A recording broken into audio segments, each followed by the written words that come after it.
Hello everyone, welcome to BYJU'S Exam Prep IAS, welcome to the Target Prelims 2024, and today we are going to discuss the questions related to modern history. Let's begin with the session for modern history. We'll be discussing around 25 questions, and the question number 1 is, consider the following statements with reference to V.O. Chidambaram Pillai, the great freedom fighter. The first statement is, he started an indigenous steam navigation company. Number 2, he was associated with Swadeshi Sangam, which inspired the local people during the Swadeshi movement. Statement number 3, he organized a strike at Tuticorin Coral Mill to protest against the working conditions in the mills. Number 4, he wrote a commentary on Tirukural. And again, the question is asking how many of the above statements are correct. Just one statement, only 2 statements, 3 statements, all statements are true. Now, first of all, hopefully you all have heard about the great man V.O. Chidambaram Pillai. I already said, a great freedom fighter from the state of Tamil Nadu. Now, during the Swadeshi movement, when we all know there was this whole urge to buy only goods which were made in India. It was not only about goods, but it was also about services. Both. The idea was that goods as well as services, they should belong to our country. As far as the shipping industry was concerned in those days, it was totally dominated by the British. Now, under these circumstances, during Swadeshi movement, in order to challenge the British Indian Steam Navigation Company,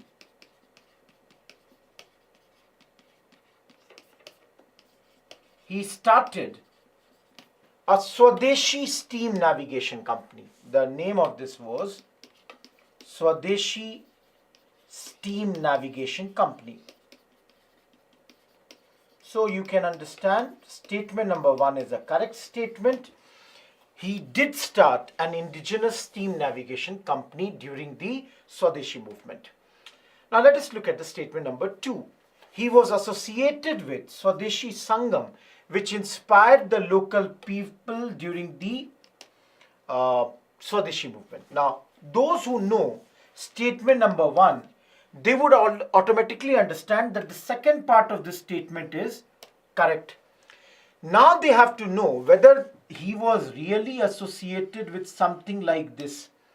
Then let me tell you, yes, this is also a correct statement.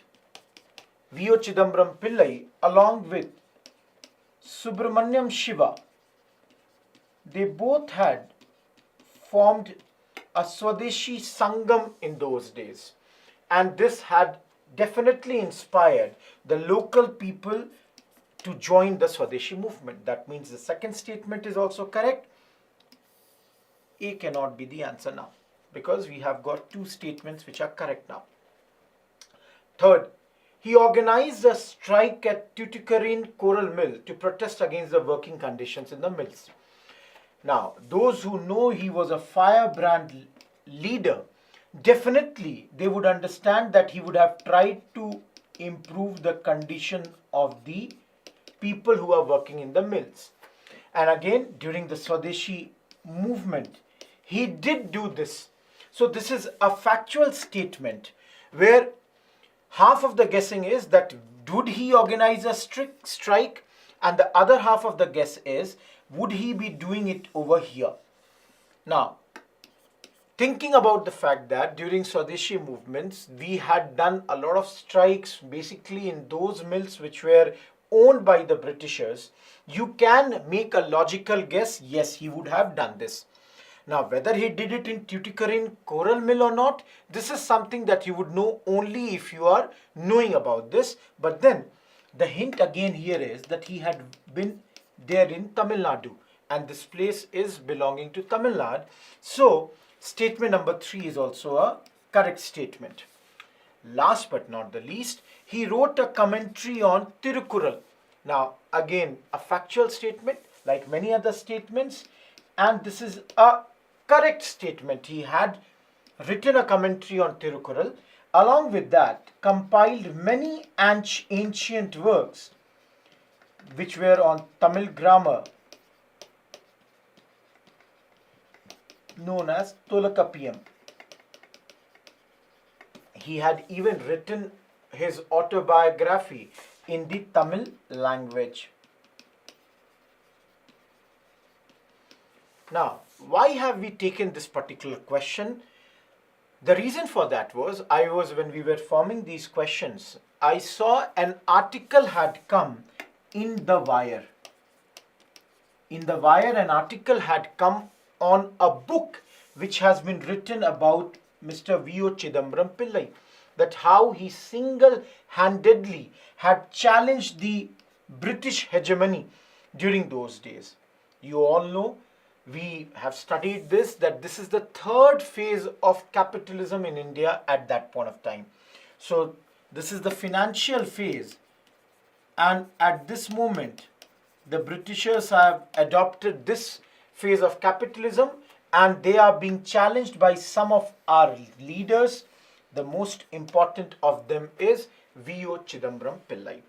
So the answer for this question is all the four statements are correct. Let us move to the second question. Now, you can see here is the great man V.O. Chidambaram Pillai, a postal stamp that was issued in his name. And I personally, if you ask me, whenever I teach modern, I tell that perhaps he would be one of the greatest man of that era, because to challenge the British hegemony, because you all know in Swadeshi, in NCM and all the industries, the companies that we started, most of them were the smaller ones. They were cottage industries, but here there is somebody, there were a few others, but here is somebody who has started a totally a steam, navigation company, which in itself is a huge achievement. So, very important man for our prelims exam for this year. Let us move to the second question. Consider the following statements, and again here it should be is are correct.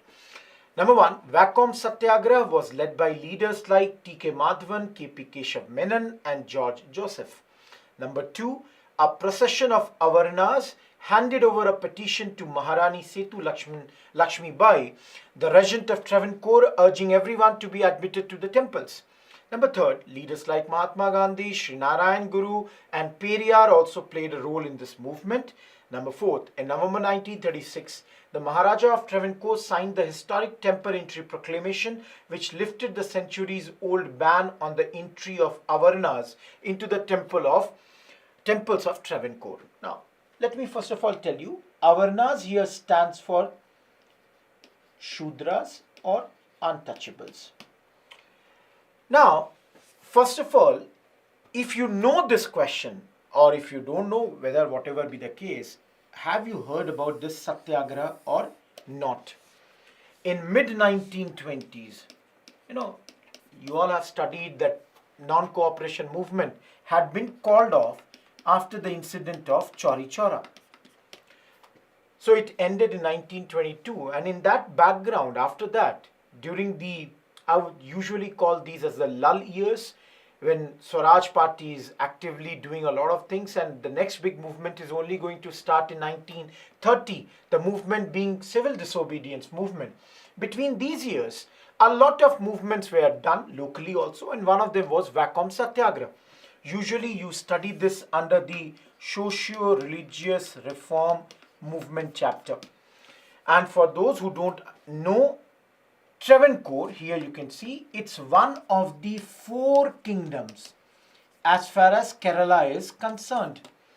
In Kerala, if you will study your Bipin Chandra, they write that in 18th century there were 4 kingdoms: Travancore, Kochi, Calicut and Chirakkal. And Travancore was the most important one. So there, in mid-1920s, around 1924, there was a movement that is called Vaikom Satyagraha, which was started by these people. This is a correct statement. Now, if they have started a movement, why have they started this movement? Now, as you all know, if let's say this is a temple, the untouchable people, they were not only not allowed to enter within the temple, they were also not allowed to use these roads which would lead to these temples. That's why some of these leaders in Travancore, that is in Kerala, they started this Vaikom Satyagraha with the sole aim of opening of these temples for the people belonging to the lower caste. Now, you all know in socio-religious reform movement, before this, in mid-19th century, Jyotiba Phule has already done a lot of work. Towards the later part of 19th century, Sri Narayan Guru is doing a lot of work. When we come to 20th century, in 1905, we see the formation of Vokaliga Sangha. In 1917, we see the formation of Justice Party. And after that, we are seeing that in mid-20s, there is a Satyagraha, that's your Vaikom Satyagraha. So statement 1 is correct. Let's look at the statement 2. A process of Avarnas handed over petition to Maharani Setu Lakshmibai, the regent of Travancore, urging everyone to be admitted to the temples. Now, if somebody does not read this statement carefully, they will find that everything is correct in this. A petition was filed to the Maharani by a group of people that please allow everybody to enter the temples. Nothing looks wrong in that. But there has been a slight modification done as far as this point is concerned. What has been done is, rather than writing Savarnas, now Savarnas is basically upper caste people. In this point, the word Avarnas has been mentioned, which I have already said, the lower caste or the Shudras. So the statement 2 is wrong just because of this one word. And that's been done deliberately. Because in exam, a lot of time when we are reading the statements, we tend to, sometimes, I'm not saying all the time, but sometimes we tend to ignore those small nitty-gritties, and that's why it might cost us some marks. So point number 2 is wrong. Clearly, D cannot be the answer. Let's move ahead. Leaders like Mahatma Gandhi, Sri Narayan Guru and Periyar also played a role in this movement. Now, I've already said this movement is happening during 1920s. Mahatma Gandhi, who would later on go on in 1930s to start his own Harijan movement, he supported this movement wholeheartedly. You all can understand Sri Narayan Guru, coming from this area of our country only, he had already been or had been doing the Aravipuram movement in Kerala and had already formed Sri Narayan Dharam Paripalan Yugam SNDP. He also supported it, and for the first time see the name of Periyar E.V. Ramaswamy Nayakkar, who later on in 1925 will go on to form the self-respect movement in the neighboring state of Madras. So the statement number 3 is absolutely correct. All these great leaders, they favored, they assisted, they supported the Vaikom Satyagraha. So clearly A cannot be the answer now. Let's look at the point number 4. In November 1936, the Maharaja of Travancore signed the historic Temple Entry Proclamation, which lifted the century-old ban on the entry of Avarnas into the temples of Travancore. Now, let me tell you one thing. For those who know when Vaikom Satyagraha started, for them, this part might sound confusing. The thing that would come to your mind is that though the movement is going on in mid-20s, why is it taking maybe more than a decade for Maharaja of Travancore to sign this historic judgment or proclamation? So some of you might have been confused that is the year correct or not. Some of you might have thought, I don't know about 36, maybe 30 it would be. But then let me tell you, this is a correct statement. So the answer of course is C. Absolutely correct. Maharaja of Travancore, he opened all the temples which were there under the jurisdiction of the government, and now anybody belonging to any Varnas, they were allowed to enter these temples. So the statement number 4 is correct. So clearly 3 statements are correct in this. Moving ahead, you can see Mahatma Gandhi and pictorial representation about this. Moving ahead. Now another question coming from Kerala only. In the context of 18th century India, consider the following statements regarding the state of Travancore in Kerala.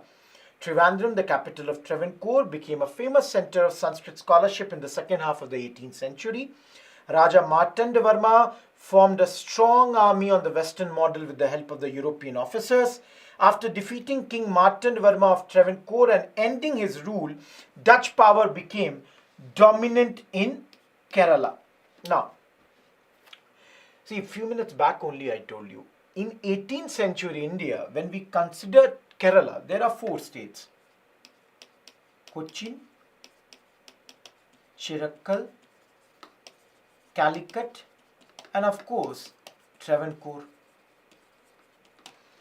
Now Travancore, true, its capital is Trivandrum.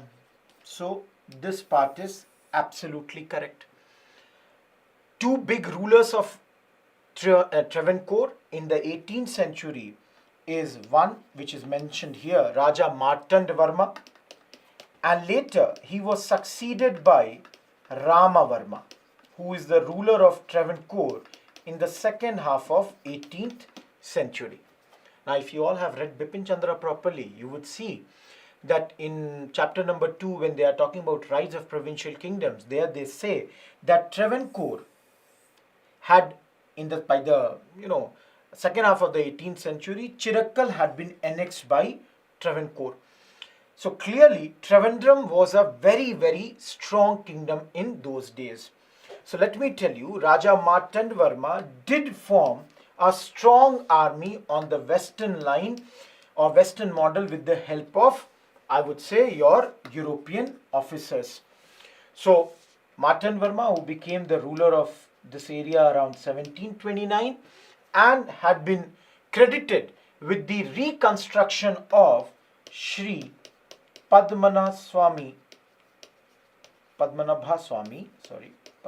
Swami temple in Travancore few years ago, considered as one of the richest temple of the Hindus.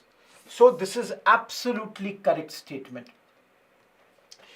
Why I'm telling you this, that this is correct, because I told you Chirakkal had been annexed by Travancore. So if a kingdom is expanding, which Martandavarma did, he expanded his kingdom from Kochi to Kanyakumari, and this way, in those days, Travancore had been made a very, very strong kingdom. Absolutely correct statement. Now, let us look at the third statement.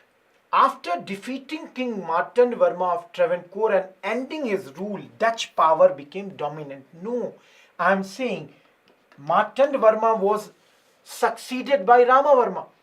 And in our history books, we study Martandavarma for his exploits in the battles, in the wars, and specifically against the Dutch.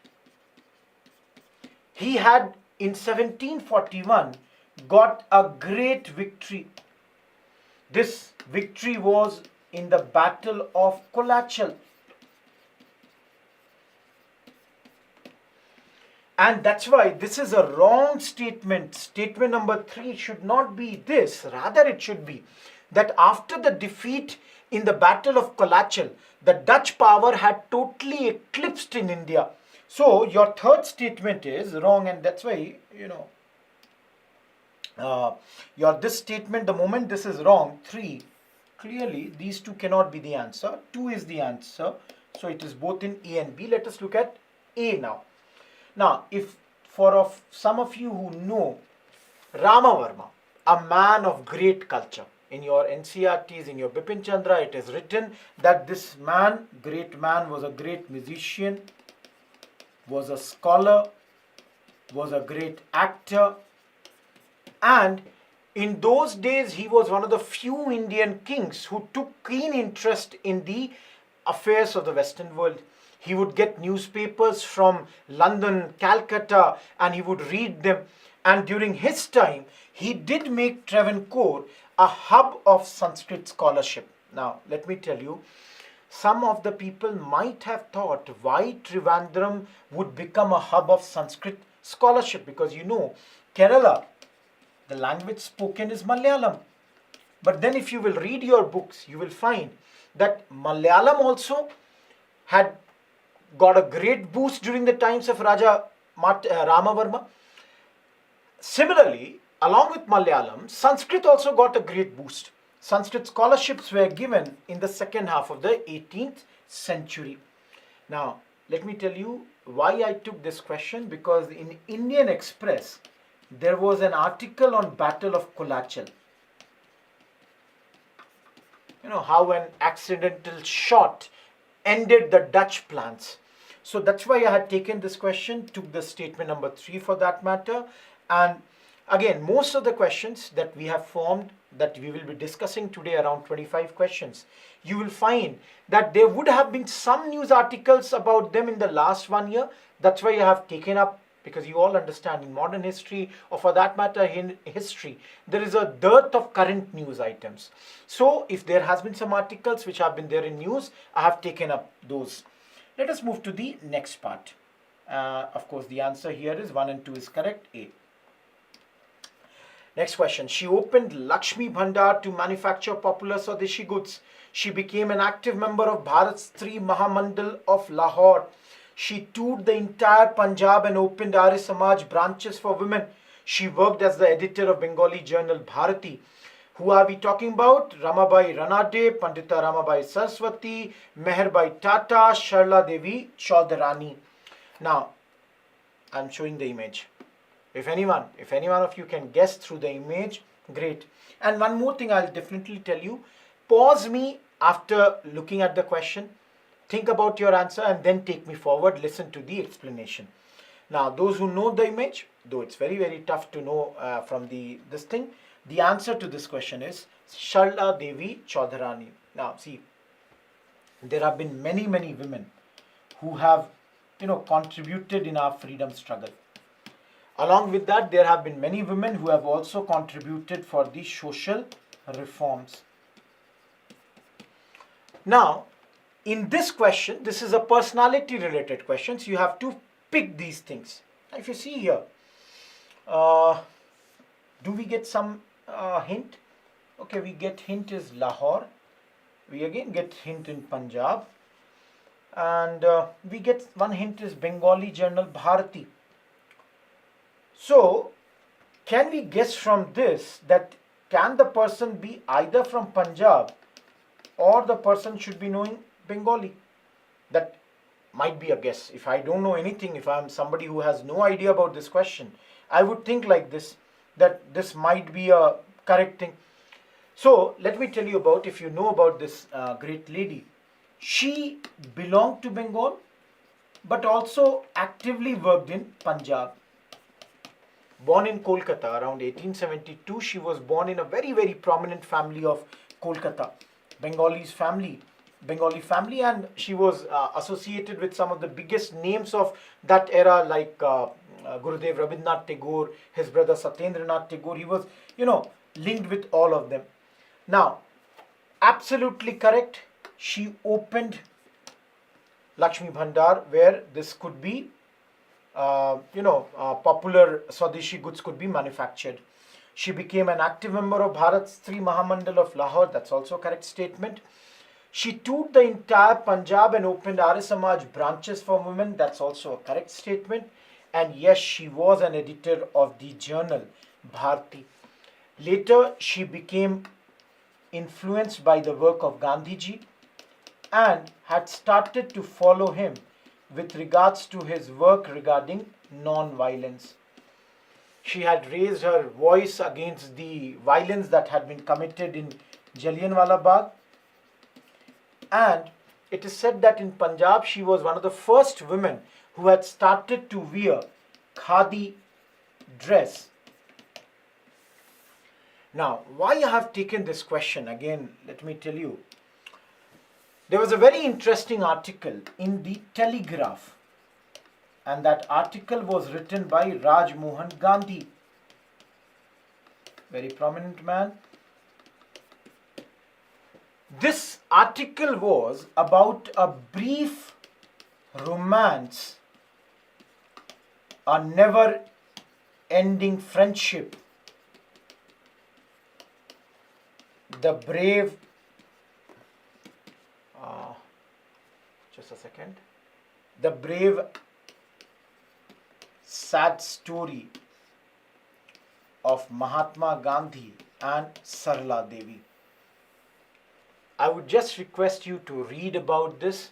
You know, Rajmohan Gandhi writes about a brief romance, some sort of, this thing between Mahatma Gandhi and Sarala Devi, and you can read that article that was in Telegraph. So again, I'm saying all the questions that have been formed is basically formed based on the articles that would have appeared in the papers in the last 1 year. Moving ahead, consider the following statements, and Alluri Sitaram Raju was also called Manyam Virudu by the local people. He was the tribal origin leader of the Rampa Rebellion. He was also a member of the Calcutta Secret Society where he learned bomb making. And again, 1, 2 statements correct, all statements are wrong. Now this is a question from, and you can see here, I have taken the picture of Mr. Raju, the great leader. See, whenever I teach tribal revolts in class also, if you all would have remembered, I always say, remember the name, have an idea around what time these revolts took place, definitely know the place where this revolt happened,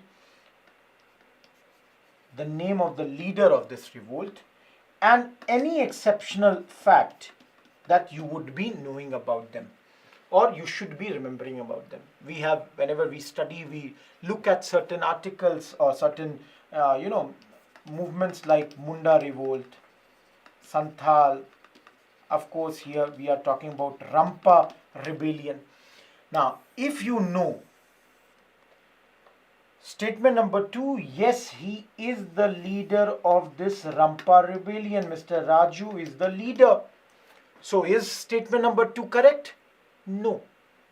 He is the leader of Rampa Rebellion, but then let me tell you, he does not come from the tribal origin. He is a non-tribal leader.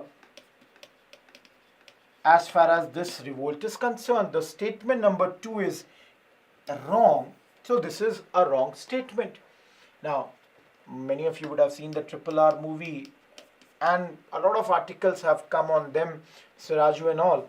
So, Alluri Sitaram Raju, the great leader that we are talking about, he was not coming from the tribal background, though he is the leader of the Rampa Rebellion. You all know it took place in the states, modern day states of Andhra Pradesh. Now, was he called Manyam Virudu by the local people? Absolutely correct. Yes, Manyam Virudu. In English we call it warrior of the jungle. Now, whenever we study about these tribal revolts, we study the characteristics of the tribal revolt.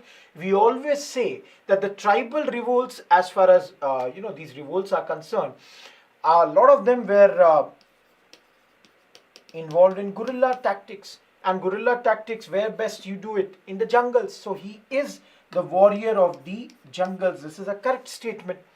So 1 is correct, D cannot be answered. He was also a member of Calcutta Secret Society where he learned bomb making. Yes, absolutely correct statement.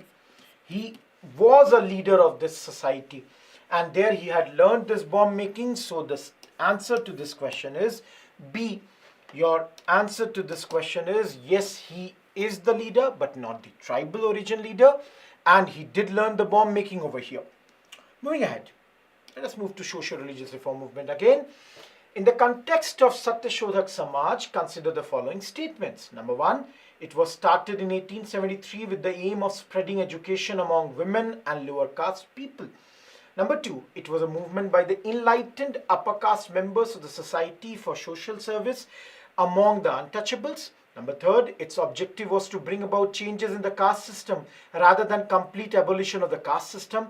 Number 4, it started Victoria Bal Ashram, which was a food shelter to fight the food shortage caused by famine. Now, Satyashodhak Samaj. Now, let me tell you, chapter is Socio-Religious Reform Movement.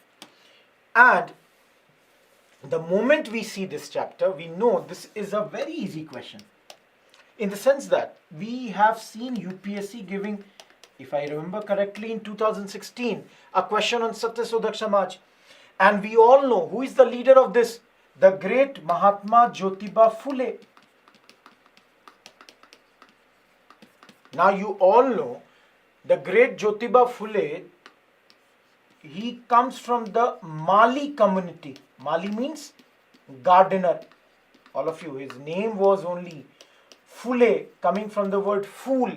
Fool stands for the word flower, because his family was involved in the business of horticulture. So clearly, this man, the great Jyotiba Phule, who is credited with the starting of Dalit movement in India, and he started this around 1850s, he did not belong to upper caste. He rather belonged to the untouchable, the lower category, lower castes. So, 2 is a wrong statement. This cannot be correct. Now, I'm sorry. Did he start this Samaj in 1873? Absolutely correct. Yes, it was started in 73. Was its aim spread of education amongst women and lower castes? Absolutely correct. We will see later on, there is a question on that also, but then he, along with his wife, another great lady, Savitribai Phule, he had started in 1873 the Truth Seekers Society. The main aim being to spread education amongst the women, to uplift the lower caste people, and of course to bring education amongst the lower caste people also. So statement 1 is correct, 2 is wrong. Let us move to the next statement. Its objective was to bring about changes in the caste system rather than complete abolition of the caste system.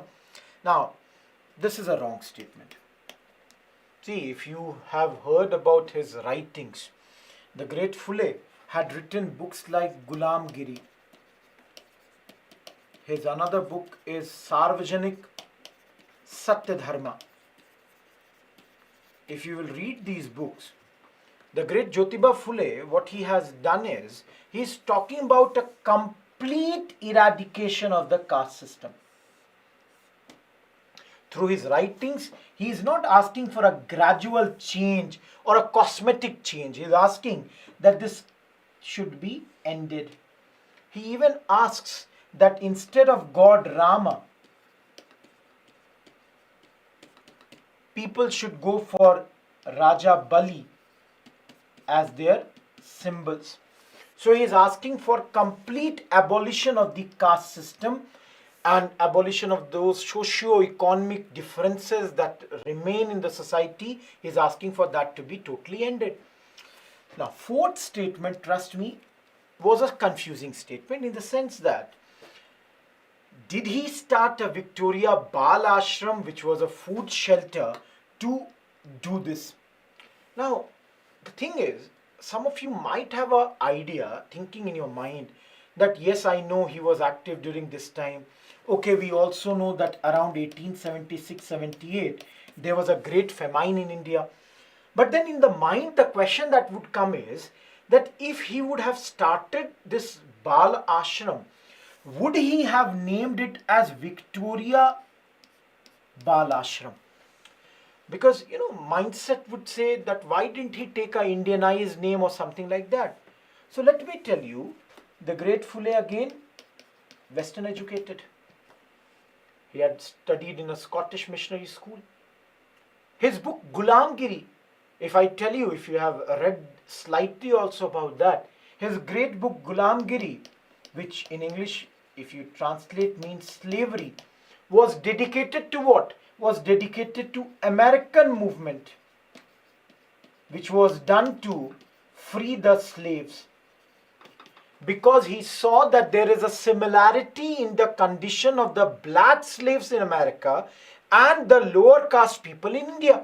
So he had dedicated this book, when he had written, he had dedicated it to the black slaves of America. So he was a well-read man. He knew what is happening abroad and all. And here also, in order to tackle this famine, to help the people, he did start this, because when the Great Famine had happened, you all know this happened when the Governor General of India is Lytton.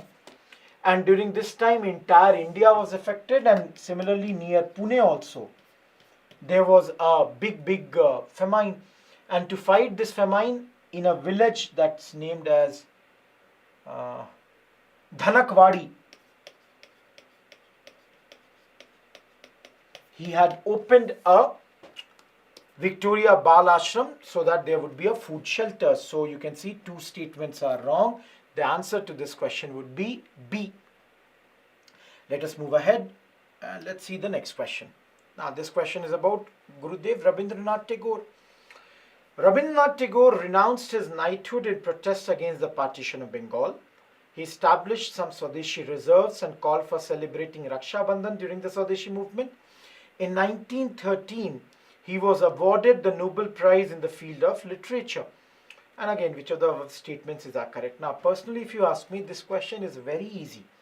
For the simple fact, we all know that Gurudev Rabindranath Tagore did renounce his knighthood, but not during or not because of protest against the partition of Bengal, but when he had protested this during the Jallianwala Bagh massacre.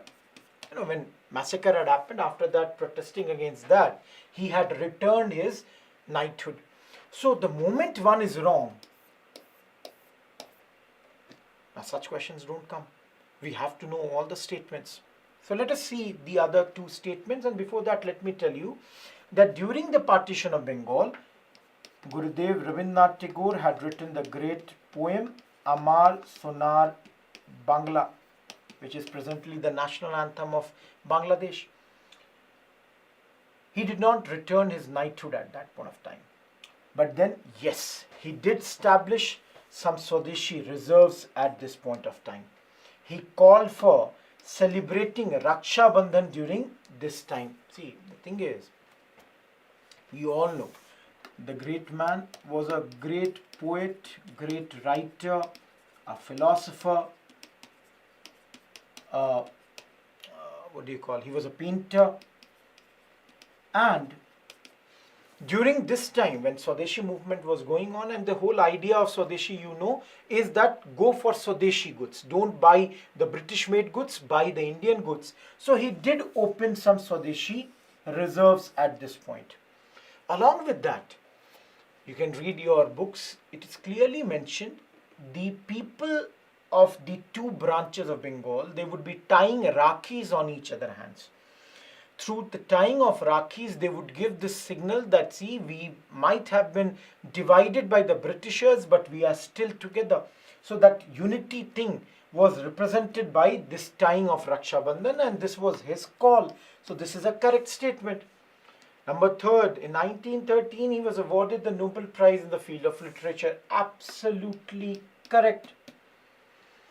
Written a lot of books, but then this award was given to him for Gitanjali, the book that he had, thing that he had written, Gitanjali. For this he got the Nobel Prize.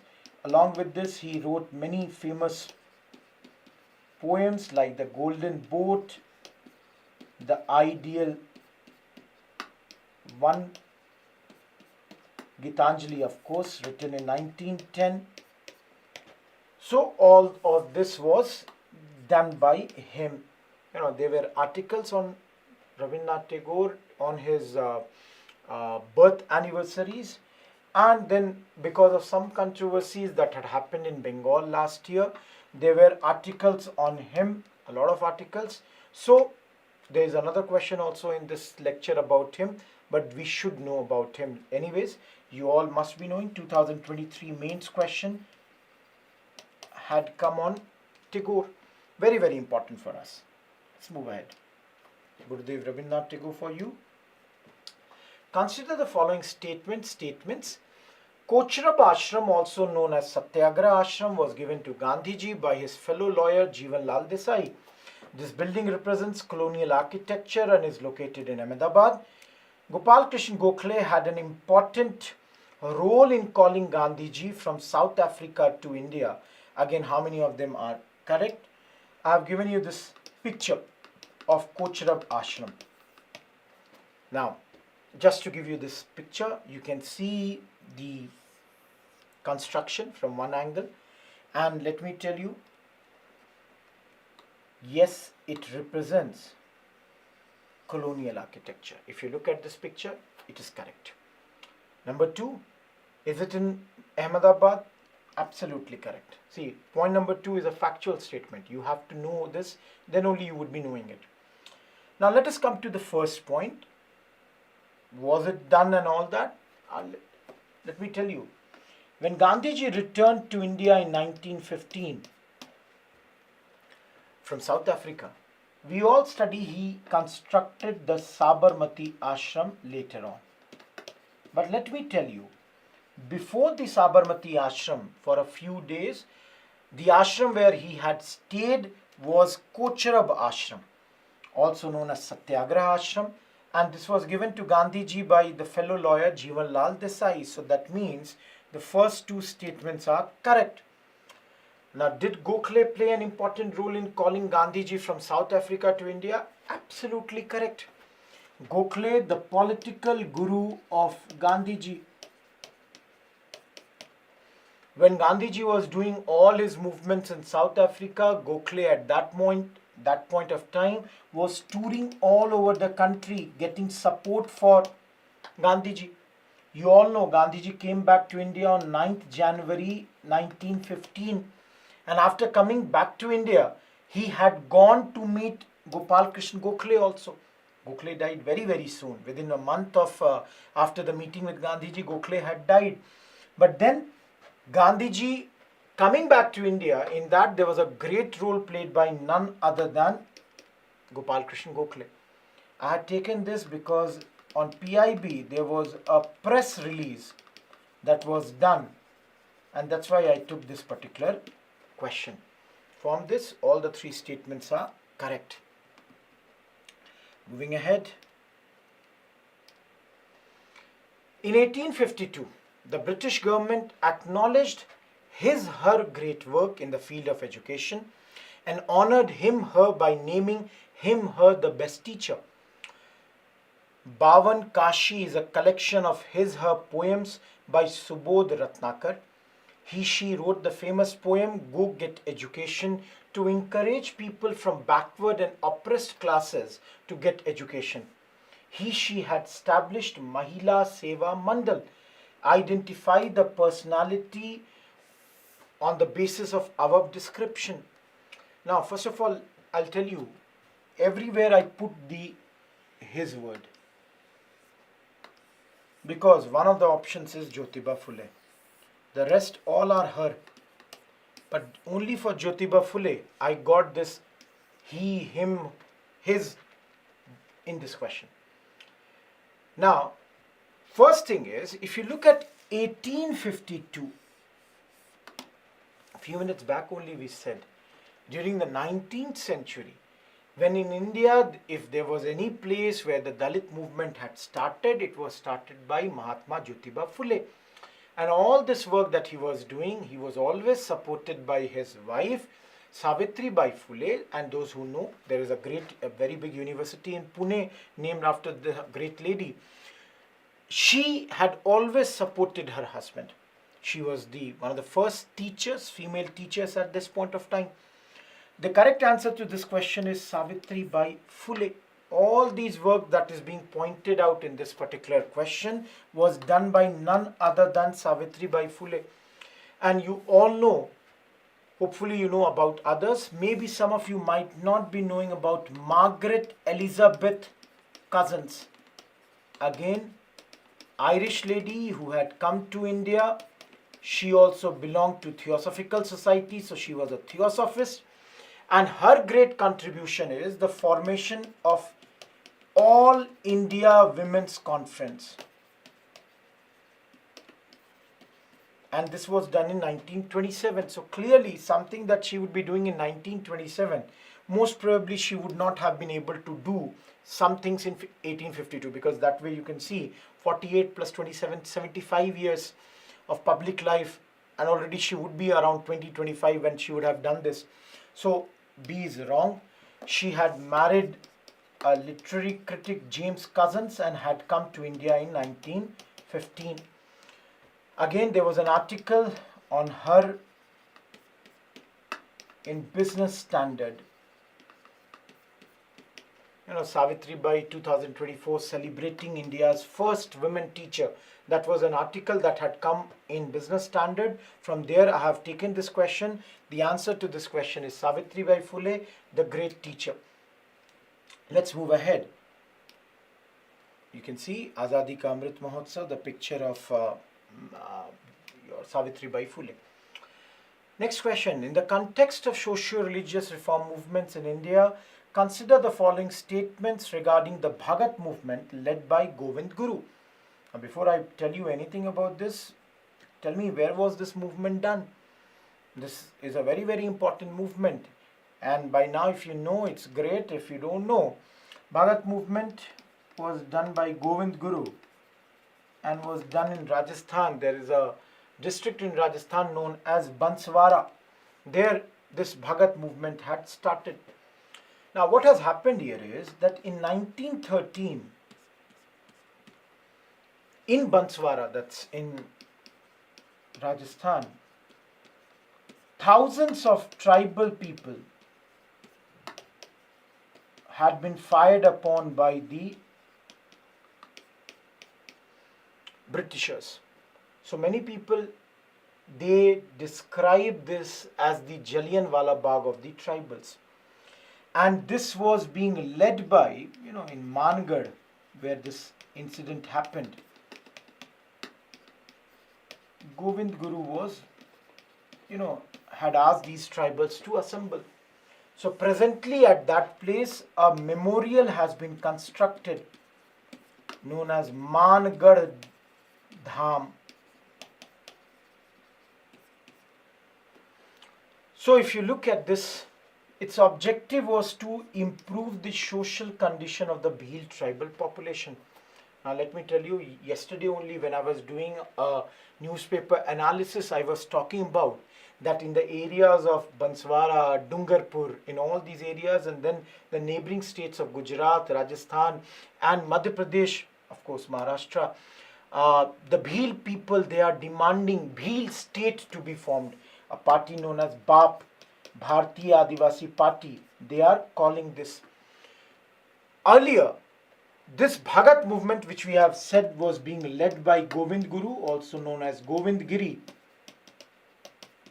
This movement was very strong, active between 1907 to 31. The whole philosophy or the whole ideology of this movement was to uplift the condition of Bhil tribals. Now, they were claiming to have the similar status as the upper caste people. Number 2, it supported the adoption of vegetarianism and the abandonment of alcohol.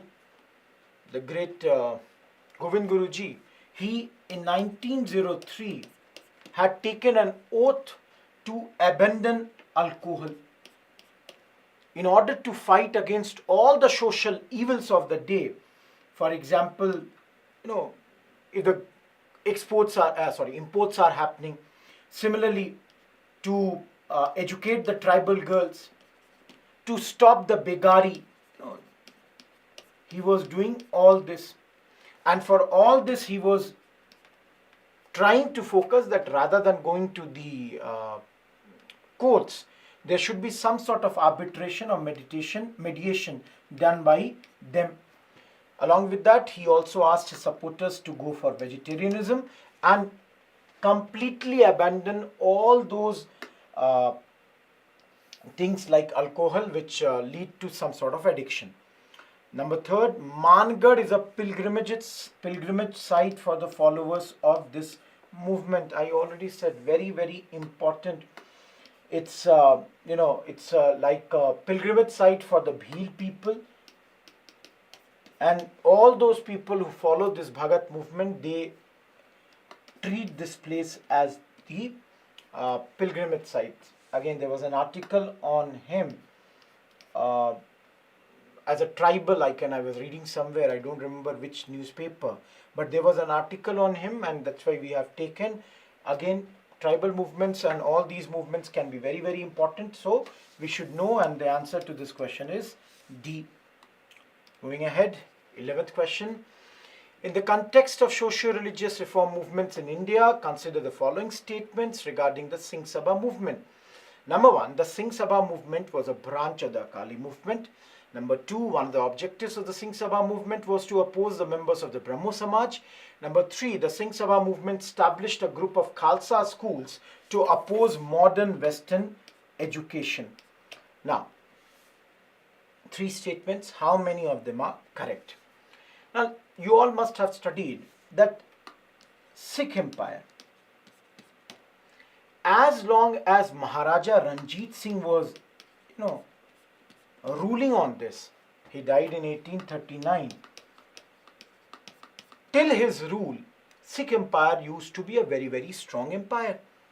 After his death, we saw his successors. Many of them died, like Khadak Singh, Naunihal Singh, then Sher Singh. By 1843, 3 of these successors, 2 sons and 1 grandson, they had been killed or they had died. Now the king of this Punjab had been Dilip Singh, the youngest son of Maharaja Ranjit Singh, who was a minor, and that's why his mother, Rani Jinder Kaur, was leading this area. Punjab was being ruled by her. Then we all know in 1845-46 and in 1848-49 we have 2 fights, 2 wars, Anglo-Sikh wars that take place in your in Punjab. 2 such movements, they take 2 such wars, they've happened, and after the second war, under the leadership of Dalhousie, what we find is that Punjab has been annexed by British.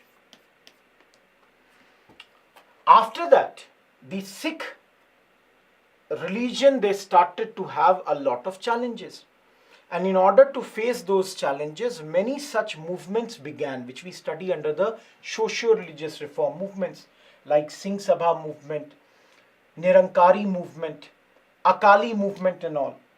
Now here, the first line is, Singh Sabha movement was a branch of the Akali movement. The thing is, Akali movement started after 1920s. This was a movement which was started because the Gurudwaras were being controlled by the corrupt chiefs. And that's why this Akali movement had been started around the NCM time, and by 1925-26, the SGPC, the Shiromani Gurudwara Prabandhak Committee, was formed. On the other hand, Singh Sabha movement had been formed in the 19th century, around 1873 itself. So clearly, Singh Sabha movement cannot be a branch of Akali movement, rather it could be opposite. That Akali movement was one of the branches of Singh Sabha movement. So the statement 1 is wrong. B. One of the objectives of this was to oppose the members of Brahmo Samaj. Now, many of you would think, why would Singh Sabha movement people oppose this? Let me again tell you, as I said, when Punjab, after the eclipse of the Sikh Empire, a lot of people who belonged to the Sikh religion, they were being converted to other groups, other religions, other ideologies. So Sikh people were being converted to Brahmo Samaj, to Ahmadiyas, to Arya Samaj, or by the English missionaries, they would be trying to convert them. So clearly, one of the objectives of this was, formed in 1873, that we should stop this conversion of our people, or the efforts being done by outsiders to convert our people. We should stop this. So second statement is a correct statement. So they were opposing this conversions. Third, the Singh Sabha movement established a group of Khalsa schools to oppose modern Western education. Now let me tell you, this is a wrong statement. So the answer here is B. Rather than, establishing a group of Khalsa schools to oppose modern Western education, rather than this, they opened these schools where Western education was granted. Singh Sabha movement wanted the Sikh people to have the modern education, and that's why they had started these Khalsa schools, not to oppose modern Western education, rather that this should be given to them.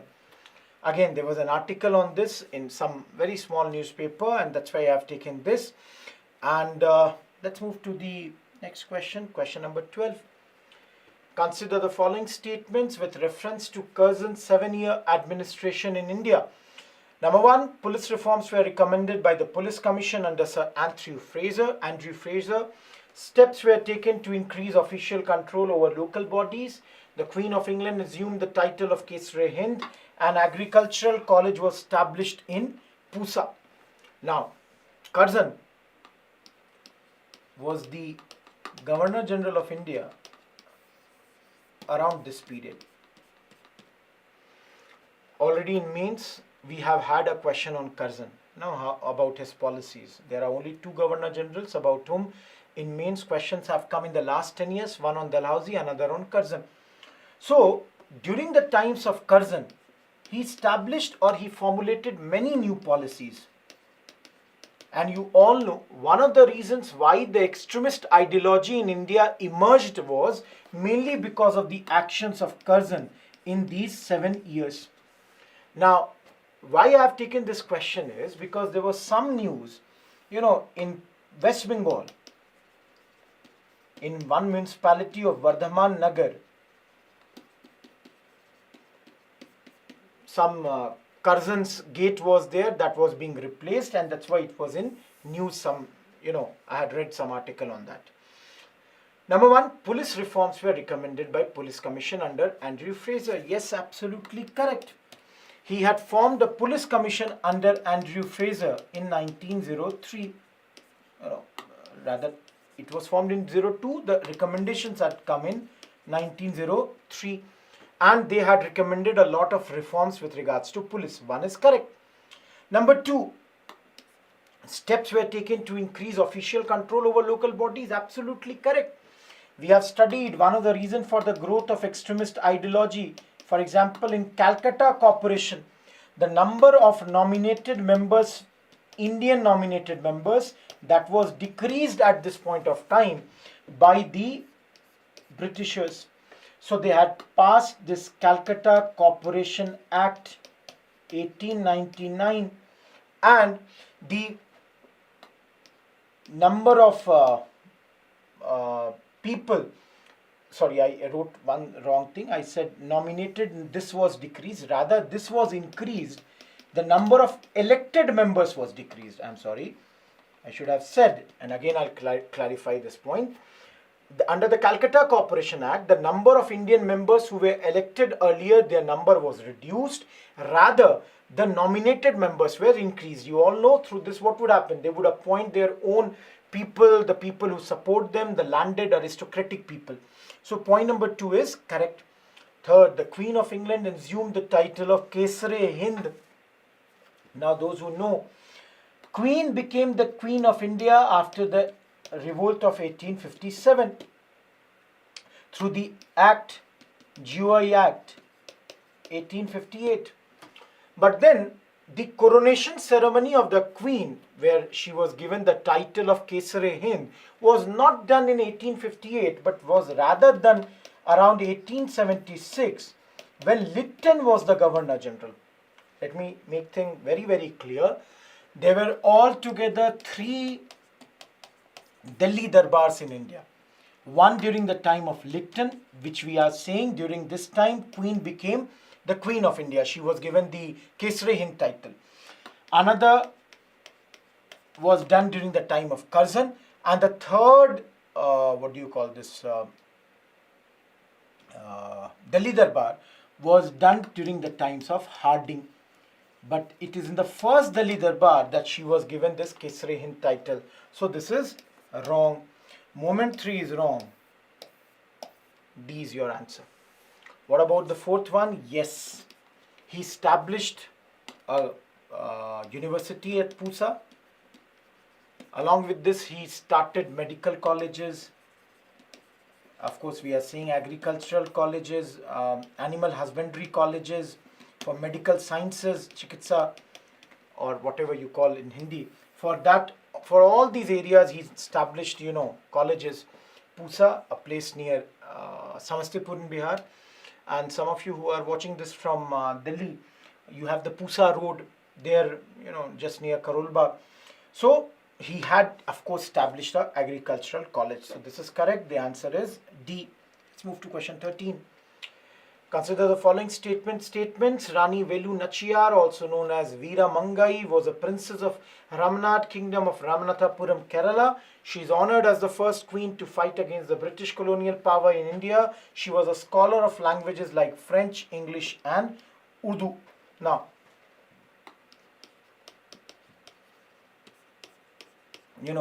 there was an article in Hindu,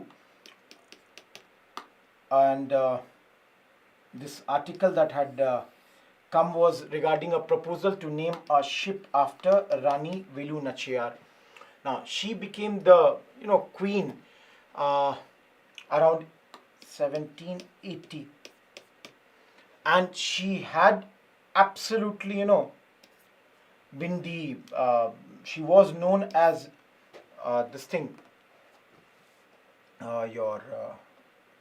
This is asking about what is incorrect. I should have seen this. This is asking about what is incorrect.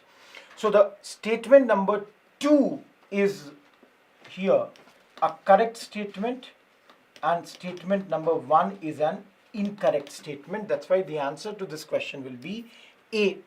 Now, 2 is correct because of the reason that, thank you. 2 is correct because yes, she is the first queen to fight against British colonial power. At that moment, Hyder Ali was the ruler of Mysore. She had asked for help from him also, had fought against the Britishers. She was a scholar of all this. So the 2 is a correct statement. So for this question, it cannot be the answer. First one, known as Veera Mangai, was a princess of Ramnad. This is wrong. So because she is not the ruler of this particular place. So the answer to this question is A. Move ahead. Consider the following statements, and this time they are asking about what is correct. And the Religious Endowments Act of 1863 was intended to reduce direct government involvement in religious matters and to provide a framework for the management of religious properties and endowments. In 1950, the Law Ministry of India recommended legislation to prevent misuse of temple funds, resulting in the enactment of the Tamil Nadu Hindu Religious and Charitable Endowments Act 1951. Again, in Hindu, there was an article because few months back, or 1 or 2 months back, in the Karnataka government, the present day Karnataka government, they were trying to pass some amendments which were rejected by the Legislative Council. The law was to draw much more money from the rich temples. So this was in news there. Now, of course, this question is a historical question. Of course, it's a polity question also. And if you look at statement number 1, the Religious Endowment Act, absolutely correct. See, the British government, you can see this act has been passed in 1863. So the British government, they had tried to secularize the temple management by changing their control to the local committees.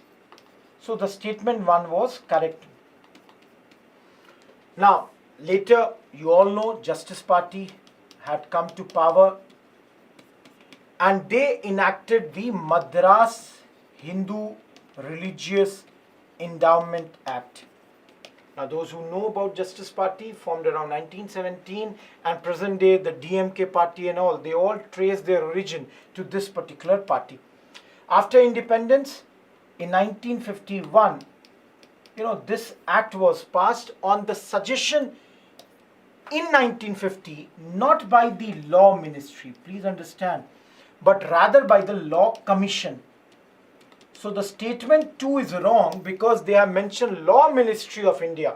No, it was the law commission of India which had recommended this. 1 is correct, 2 is wrong. Answer is A over here.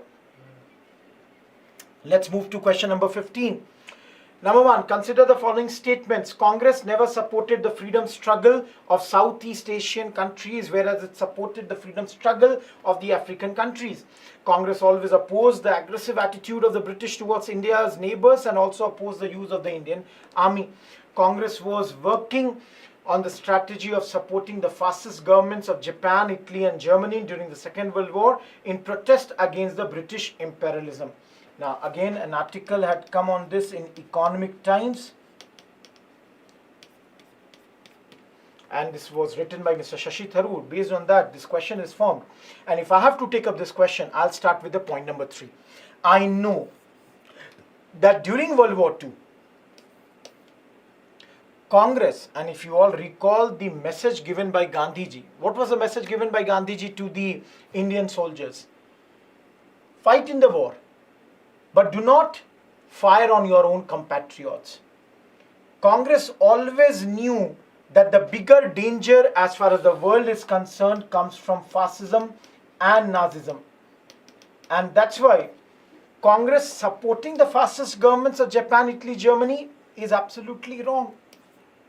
Though, just for the information's sake, the great leader Subhash Chandra Bose had gone abroad to take help from Hitler, had taken help from Japan, but then his strategy was something different. But Congress did not agree to that particular thing. 3 is wrong, so this cannot be correct. Number 2, Congress always opposed the aggressive attitude of the British towards India's neighbors and also opposed the use of Indian army. Now, some of you might get confused with this line. Why? I'll tell you. First part is absolutely correct. Congress always felt that the British policies towards our neighbors, what it does is it is destroying our relations, and the foreign policy adopted by the British does not help us. Now, some of you will say also oppose the use of Indian army. Now, suddenly you will say that in point number 3, I just now said that Congress said, okay, Indian army should fight for the World War II. Understand the difference. Congress does not want that the Indian army should be used to fight against our neighbors. World War II is a different case. So point 2 and 3 are totally different statements, and 2 is a correct statement. So this cannot be correct now. 2 is correct. Number 1, Congress never supported the freedom struggle of Southeast Asian countries, whereas it supported the freedom struggle of African countries. Now this is totally, absolutely wrong statement. Why would Congress say that Southeast Asian countries should not get independence? Why would Congress be like, okay, we'll only support the freedom struggle of African countries? No, that's incorrect. Congress supported the freedom struggle of the Southeast Asian countries like your Indonesia and all. And that's why 1 is wrong, and the correct answer is A. Only 1 statement is correct over here. Moving ahead to the next question. Consider regarding Bravery Day. Consider statements regarding the Bravery Day. It is a national event celebrated in India to commemorate the birth anniversary of Netaji Subhash Chandra Bose on 23rd January. The inaugural ceremony took place at Victoria Memorial Hall, Kolkata. The 21 largest unexplored islands of the Andaman and Nicobar Islands have been named after the 21 Paramveer Chakra awardees.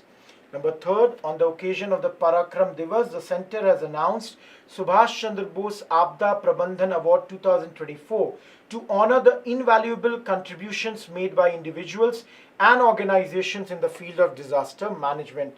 Which of the following are correct? Now see, barring this, the other 2 statements are slightly older one. It is news of 2021 only. In the honor of great Subhash Chandra Bose, the government decided that we will be celebrating the Parakram Divas. Also in English, we can call this as the Bravery Day. And in 2021, when it was started. First time it was started in the Victoria Memorial Hall in Kolkata only. Getting my point? Later in 2022, you all know, in India Gate, the hologram of Netaji was inaugurated. And in 2023, 21 unknown, unexplored rather, islands of Andaman were named after 21 PVC awardees. So this is correct. So these two were old news. 1 and 2 are correct.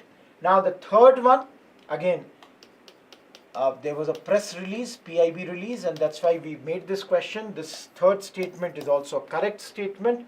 Yes, this time on the occasion of Parakram Divas, you all know, we celebrate the birth date of Subhash Chandra Bose on 23rd January, born in 1897 in Cuttack, Odisha. In his honor, the government had decided to establish this SC Bose Prabandhan Abda Prabandhan Award 2024. So this is a correct statement. All three are correct statements here. Moving ahead, consider the following statements.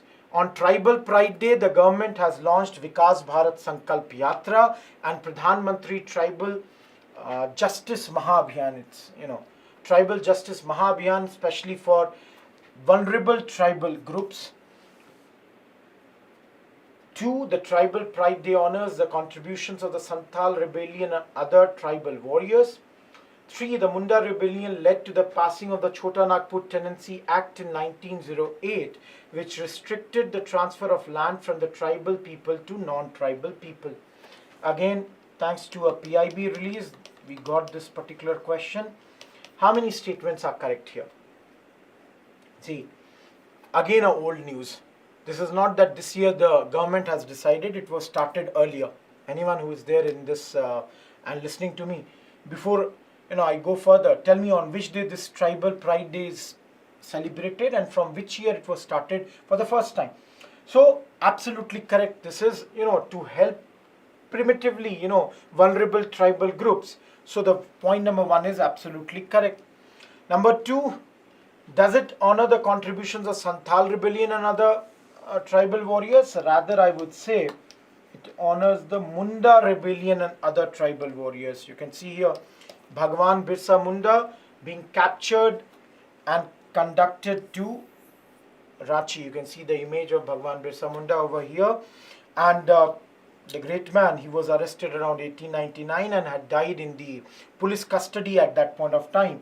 So here, the Munda Rebellion, did it lead to the Chota Nagpur Tenancy Act? Yes, the whole grudge and why this Munda Rebellion was being done by the great man was because of the reason that the tribal land was being transferred to the non-tribal people.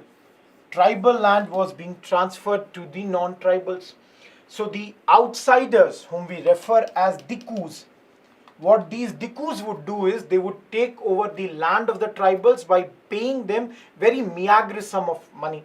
And that's why, in order to restrict the tribal revolts, the government thought one of the ways how we could stop this is if we totally isolate the tribal people from the non-tribals. Why do a lot of these Dikus come to tribal area? To occupy their lands. So let's not allow the selling of the land of a tribal to a non-tribal. That's why this is a correct statement. Even today, if you people travel to your Jharkhand and all, you would know that the tribals cannot sell the land to the non-tribals. These laws exist. So the correct statement, what is the correct thing? 2 is wrong. So only 2 statements. Moving ahead. With reference to Cellular Jail in Andaman, you can see this is the image of Cellular Jail in Andaman. And let us look at the following statements. The idea of establishing this jail came during the revolution of 1857. It was here that Sher Ali, I would say, cut this word. Sher Ali, an Afghan, assassinated Viceroy Mayo. The revolutionaries involved in the Lahore conspiracy trial and Chittagong armory raid trial were imprisoned here. Due to his involvement in revolutionary activities, B.G. Tilak was imprisoned over here. Again, it is asking how many of them are correct. an article that came in TOI. This was about the jails that one can visit without being convicted. If you want to travel to these jails, see under what pathetic conditions our freedom fighters, our revolutionaries were kept in those days.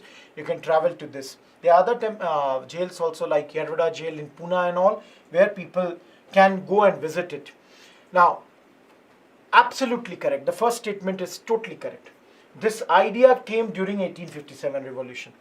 And here only Mayo, the only Governor General to have been assassinated in India, he was assassinated by Sher Ali, an Afghan man. So Mayo was, yes, assassinated here only. So one is correct, cannot be the answer. Absolutely, the freedom fighters who had been arrested in Lahore conspiracy, Chittagong Armory, they all had been brought over here. Correct, absolutely, no doubt. Sachin Sanyal and all, such great leaders, they had been brought over here. Third, due to his involvement in revolutionary activities, Bal Gangadhar Tilak was imprisoned here. No, that's not a correct statement. So B would be the answer, because Bal Gangadhar Tilak, you all know, was arrested in 1897 for around 1.5 years and in 1908 for 6 years. In 1897, when he was arrested for 1.5 years, this was because of the fact that his disciples, Chapekar brothers,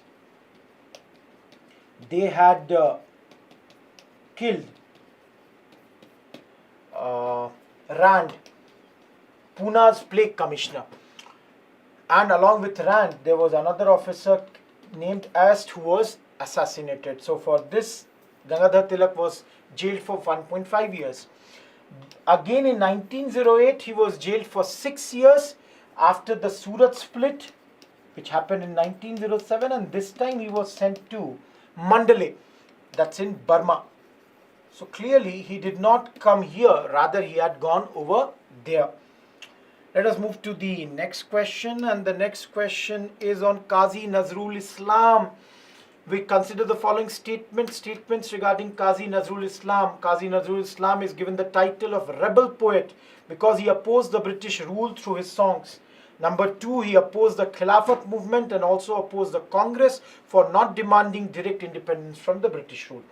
Now, number 1. For those who know, Qazi Nazrul Islam is perhaps the second biggest name when it comes to poetry from Bengal after Gurudev Rabindranath Tagore. Very popular in India, very popular in the neighboring countries like Bangladesh and all. So, he was absolutely known as rebel poet, and he had opposed the British rule through his songs in those days. So, 1 is correct, it can be correct, these 2 cannot be correct now. Did he oppose Khilafat movement? Yes. Why did he oppose Khilafat movement? Because he said Khilafat movement is being done on a religious matter. And his idea was that the politics should never be merged with religious matters. So he was very clear that this should not be done in India. Along with this, he also opposed the Congress. That's also a correct statement. Why? Because he was slightly, he was basically of the leftist ideology. And he was not happy with the Congress because, Congress in those days had been demanding only Swaraj. Congress only in late or in 1930 goes on to demand Poon Swaraj for the first time. So Qazi Nazrul Islam is unhappy with them, saying that you should have demanded direct independence rather than this vaguely, used word like Swaraj. So C is the answer. Now, many of you might think 2 is wrong because, both the statements, thinking why would somebody oppose Khilafat movement? But then let me tell you, even Jinnah had opposed it. There were many leaders who did not like the idea of Khilafat movement. And he had opposed Congress because he felt that, Congress is not calling for direct independence. Now, why we have formed a question on Qazi Nazrul Islam? Because, this year, or I don't exactly remember, last year, whenever, in the last 6-8 months, a movie had come. Movie's name was Pippa. Ishan Khattar's movie, and I think that was, I have not seen the movie, so I cannot tell you exactly what it is based on, but I think it is on the 1971 war. In that, Mr. A.R. Rahman was the musician. The rendition of a patriotic song which was written by Qazi Nazrul Islam had faced a lot of criticism because the poet's family, they did not approve because the rhythm was distorted, the tunes were distorted, and that's why poet's family and many contemporary singers, they did not like the changes done in the song. That's why it was in news, and that's why we have taken this question for you people. So that's the case. Moving ahead, you can see Qazi Nazrul Islam. Now, next question is again about Gurudev Rabindranath Tagore. Which of the following statements is not correct about Rabindranath Tagore? Number one, he advocated a combination of the best elements of Western and Indian education. Number two, he opposed imperialism and supported Indian nationalists. He preached universal brotherhood and humanism. He presided over the Calcutta session of the Congress in the year 1917. Now, trust me guys, this question is very easy because you all must be knowing Gurudev Rabindranath Tagore was never the president of Congress. In fact, in this year, it is Madam Annie Besant who is the president of Congress. Gurudev Rabindranath Tagore never is the president of Congress. There was an article on Deccan Herald from where we formed this. So the answer to this question is D. Of course, he wants, Shanti Niketan. You can see the best elements of Western and Indian education. He wants a combination of that. He opposes imperialism, supports nationalists. We saw the Swadeshi movement and all that. Of course, he supports the universal brotherhood, humanism, all that. And for you people, please remember the names of the Congress presidents. Some of them are very, very important. Like, you should always remember the first Congress president. Then you should remember some names like next year only. Dadabhai Naroji had become the Congress president and will become the president 3 more times. Already 2015 UPSC had asked 1887 Badruddin Tyabji was the president of Congress. Similarly, I'm asking you the question. Tell me, in 1888, who was the Congress president? I'm giving you the hint. He's the first European to become the Congress president in this session. I'm asking you 2 more questions. Tell me, how many women Congress presidents before independence? How many of them? You have to name this. And options are 0, 1, 2, 3. Hopefully by now you would have answered. If you haven't answered, pause it, write the answer in the chat box, and then listen to me a few minutes later. There are 3. One we named a few minutes back, Annie Besant. She was a foreigner lady coming from Ireland. Another one, Sarojini Naidu. The first Indian is Sarojini Naidu, Indian origin. Third is Nellie Sen Gupta. 3 women presidents, and again, she's also a foreigner lady. Married an Indian named J.M. Sen Gupta, a big leader from Bengal, and took the name Nellie Sen Gupta. So 2 foreigner ladies, 1 Indian lady is the president of Congress in those days. 3 women presidents. Look at the important presidents, look at the important sessions, all that. Moving ahead. 21st question. In the context of India in the 19th century AD, consider the following campaign activities. Campaign to impose import duty on cotton, campaign against Lytton's Afghan policy, 3rd, opposition to Transvaal Asiatic Ordinance, 4th, campaign in support of Ilbert Bill, 5th, opposition to reduction in the maximum age for joining ICS. Which of the above mentioned campaign or activity took place before the formation of Congress? Now, Congress was formed in 1885, so we have to understand which of them happened before Congress.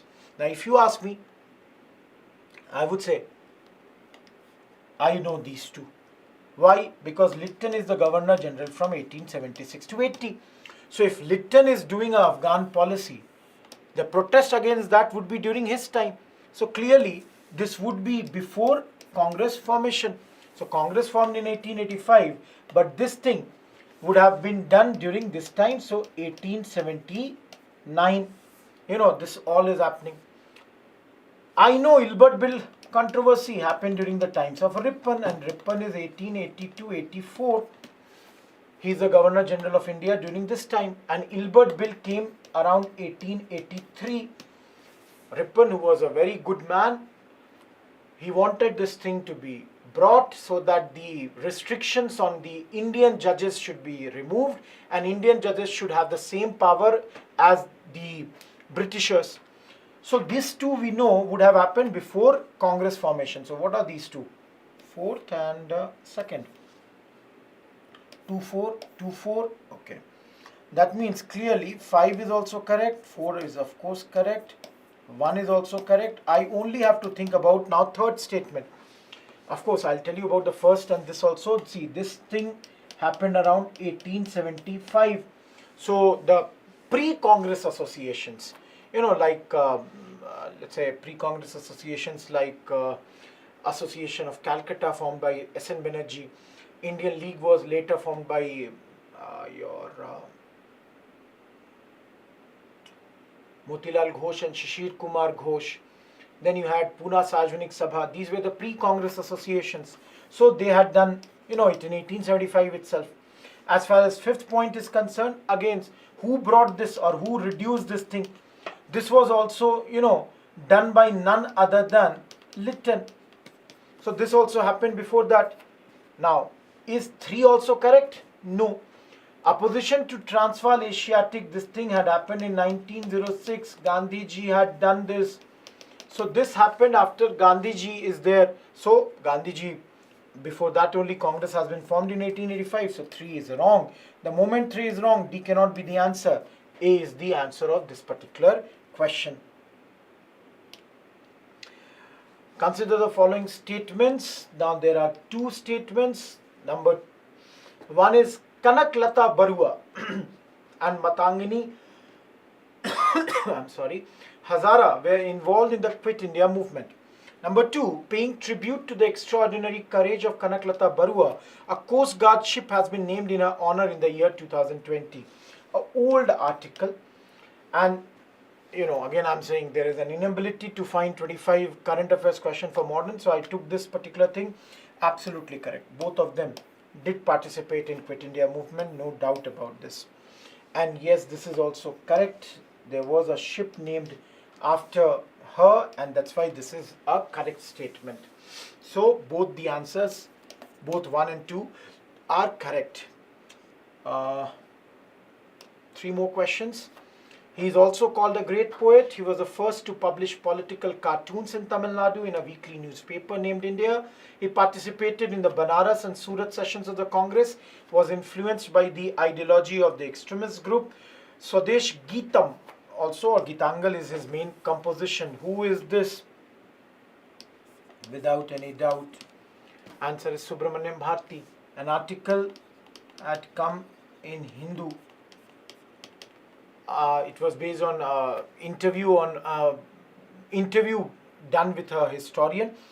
Now, if you see here, Vanchinathan Iyer, he was the person who had killed Ash, the district magistrate of Tirunelveli district, and later killed himself.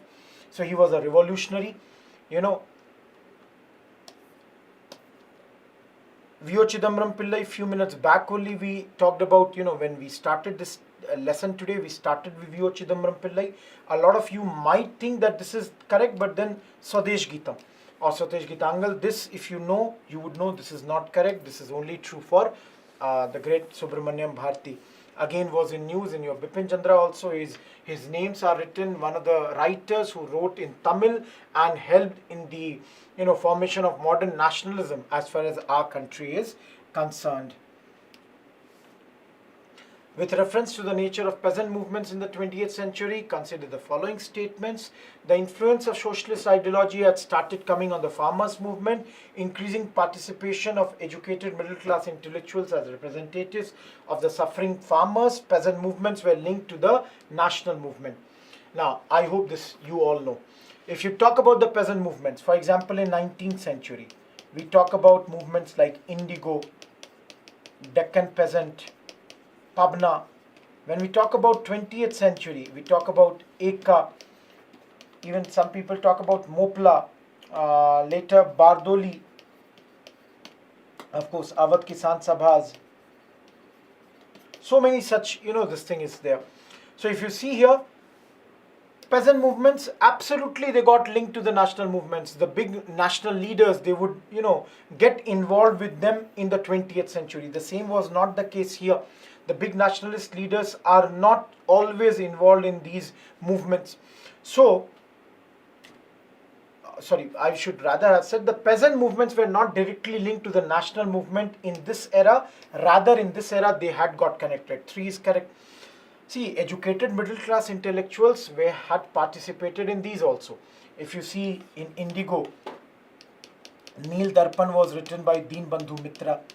Similarly, there was Harish Chandra Mukherjee was there. When we talk about Deccan, Pune Sarvajanik Sabha of Mahadev Govind Ranade had actively participated here. If we talk about Pabna, Anand Mohan Bose was there. Then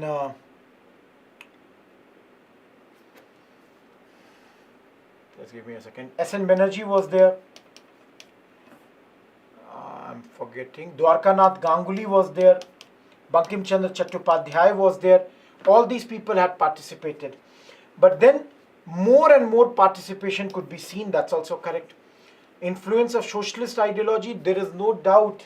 That's why, if we talk about All India Kisan Sabhas which were formed in 97, Congress doing its first 1937 session, rural session in Faizpur, that's in in Maharashtra, and leaders like Jawaharlal Nehru, then N.G. Ranga, you have other leader like Sahajanand Saraswati. All these great peasant leaders, they had started to take participation in the peasant movements. Absolutely correct. So all the 3 are correct. C is your answer in this question. Moving to the next question. Consider the following statements in the context of the revolutionary movement. Let us look at the last question. The sudden withdrawal of the non-cooperation movement was one of the reasons for the revival of revolutionary activities. Russian Revolution of 1917 had a major impact on the revolutionaries. There was a large-scale participation of young movement in the revolutionary activities in Bengal. Now, it is asking how many of them are incorrect. If you see here, number 1, when Gandhiji came, he along with C.R. Das asked the revolutionaries that please give one chance to NCM. And that's why most of the revolutionaries, they dropped their weapons and took complete participation in NCM. So many leaders, even revolutionaries like Bhagat Singh, Surya Sen, Chandrasekhar Azad, they all participated here. But when NCM was called off after Chauri Chaura, these revolutionaries had 2 options. Either go for Swaraj Party and take active participation in elections and all, or go for no changes. They were not willing to join either of the 2. That's why they revived the revolutionary activity. 1 is correct. 2, there is no doubt. Russian Revolution had a major impact. Best name is your Bhagat Singh. He had been hugely inspired by this revolution. Absolutely no doubt. 3rd statement, large-scale participation of young women in the revolutionary activities of Bengal. Absolutely correct. When Surya Sen is leading this Chittagong Armory raid, he is supported by a lot of young women. So Kalpana Dutt, later after marriage became Kalpana Joshi, Pritilata Vadedar, they both had participated in the Armory raid. Later Beena Das, the young girl, had shot at point blank on the governor who had come to give the, during her, I'm forgetting the word, when her, graduation, she was getting graduation, her ceremony was going on, she fired on them. Similarly, there were other girls like Shanti Ghosh, Suniti Chanderi, they all had been involved in this. So absolutely all the 3 statements are correct. So the answer to this will be A, none of the statements being incorrect. With this, we are done with the discussion of 25 questions on your modern history. I hope you liked it. By now, I hope you would subscribe. you would do a comment in the comment box. If you have liked it, please, put your this thing. Do like the video. Do give the comment. Tell us what more do you want. Something new that we should do, we'll definitely do. And any changes, anything that you want, we'll be more than willing to help you. And we are very, very close to our prelims. So all the best. We'll be doing some more sessions. And till then, goodbye. Thank you. Let's meet again in the next session.